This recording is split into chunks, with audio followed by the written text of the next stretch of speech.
are 14 victims. 13 of them have already been identified. And then there are 25 people injured, among them 3 foreigners. And about 10 of those people have been injured grievously, the police say. We don't really have any details, but the weapons were some of the weapons were high caliber weapons that could inflict a lot of damage. So presumably these are very serious injuries. The front page of the Times shows around 10 Czech students cowering on a narrow ledge of high above the streets of Prague. They were forced to risk what might have been a fatal fall because inside was an armed man who ended up shooting dead 14 people. The gunman was later found dead himself. He's also the prime suspect in at least 3 other murders, including that of his father. Well, the Czech Prime Minister expressed his condolences to the families of the victims who were killed. Dear fellow compatriots, let us all think about those who lost their loved ones and for whom this year's Christmas will be incredibly sad. Let us share their sadness and their pain. In this difficult moment, we should all come together and show our mutual understanding, and in this way express our respect towards the victims of this brutal crime. Once again, I would like to express my condolences to the families of the victims, and I hope that those injured recover very soon. Well, that's the Czech Prime Minister. Let's speak now to Ladka Bauerova, who is a reporter for the AFP news agency in Prague. Good morning. Good morning. It's always very difficult, isn't it, to piece together the details of what happened. But what do we know so far about the events of yesterday? According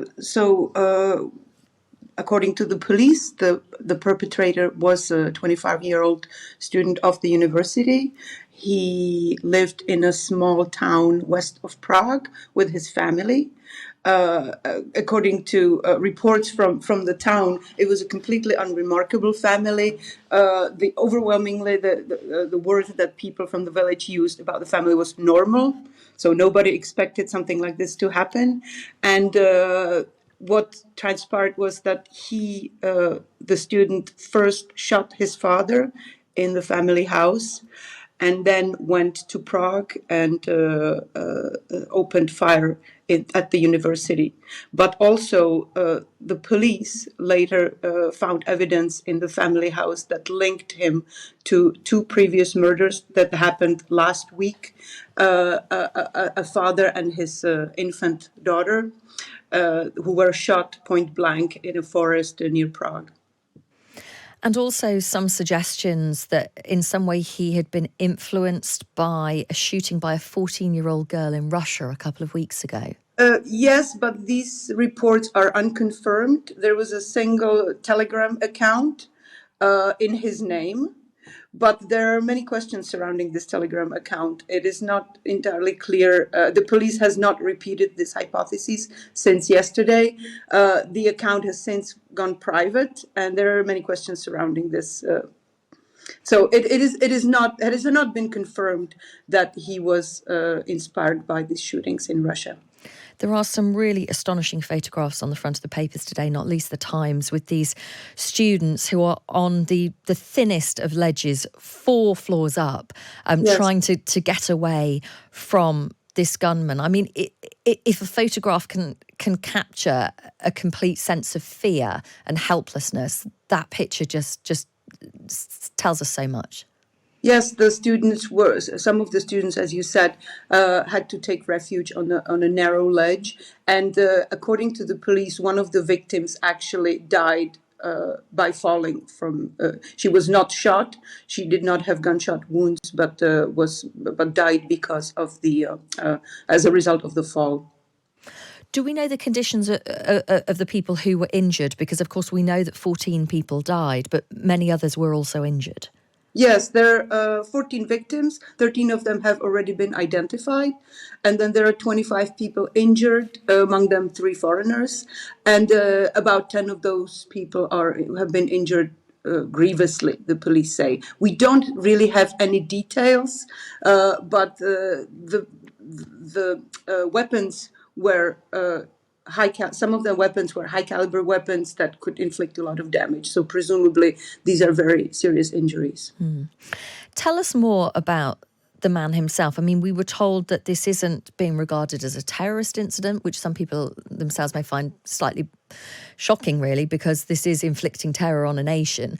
And also no previous criminal convictions. I mean, any warning signs at all? What information are police giving us? Well, that's just the problem. There were no warning signs whatsoever. He had no prior record. He was apparently he was an excellent student.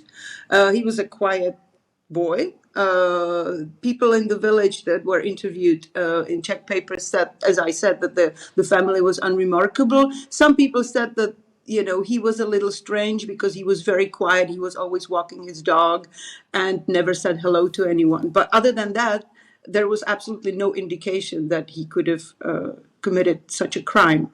However, he did have license for several weapons. How is the public, how is society in the Czech Republic dealing with this? Because, I mean, to give it some context, this is the worst mass shooting in the country's modern history, and presumably many questions are being asked and much soul-searching. Yes, well, as you can imagine, the entire country is in shock. I mean, it's a horrible tragedy. A couple of days before Christmas, the day of national mourning has been declared for tomorrow. And many of the students who were caught in the building and who were shot, and some of them killed, they already came with their bags because they were heading home to their families. This was their last exam of the semester, and they were basically going to go home and celebrate Christmas with their families. So this is a terrible tragedy. And of course, the country is terribly shocked because up until now, there was this sort of false sense of security. As you know, Prague is a relatively secure town, very little crime, and nobody has expected something like this to happen. Thank you for bringing us that update. I'm grateful to you. That is Ladka Bauerova, who's a reporter for the AFP news agency in Prague.